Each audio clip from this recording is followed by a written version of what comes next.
One situation with Raymond as our coach, we had a fear of not being able to do this. And Raymond gave me a technique to think about when I was at my best, when I was a college football coach, when I was at my best, how did I feel? Transform that feeling into what you're doing now and do it.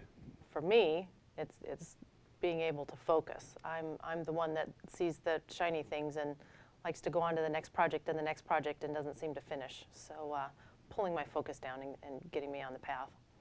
I have been making offers, which I wasn't doing before I enrolled.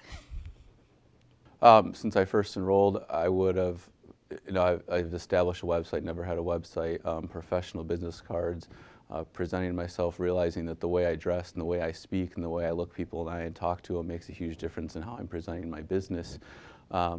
In the past, I just assumed that I just had to walk up to someone and say, "Hey, I'm looking for capital. I'm looking for someone to work with," and they would gladly work with me.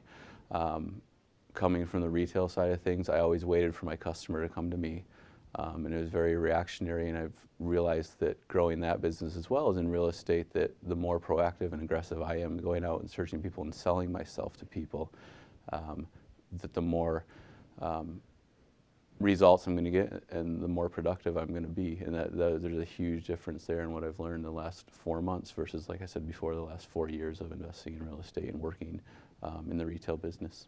I can share a few actually.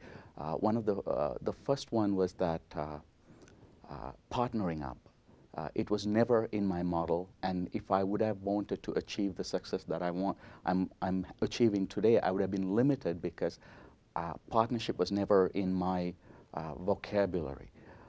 JT's SAFE model and the way he had structured this, structured on how to get into partnership, had basically made an exponential growth in my business.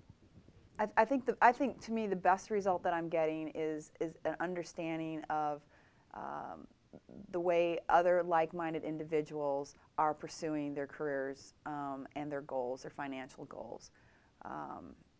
The networking, the power of the networking, and the ability to rise up to higher levels at a faster pace is probably my #1 feedback of a positive result. Specific results for me are like around the areas of, I'll give you a good example, Mike Collier. I had some kind of special connection. I was talking to him about it, but one of the things he mentioned, I've got this huge Rolodex of contacts I've amassed over the last 30 years of my business, but one of the things that I've realized as spending 5 minutes with him is one of the keys is follow-up. And I've got all these cards and I've got all these people, and God even knows if these people are still in these companies, but he's taught me some tricks about specific follow-up and just taking action. I think one of the things that we always get wrapped up in is the rah-rah of the moment, and don't take what we've learned as the tools here to take an action on the next steps. And I think one of the things I will take away from these types of training programs and events is to do some simple stuff. Don't try to go change the world, but do a quick follow-up and then try to get more focused. And I think those are the things that I've really gotten out of the program.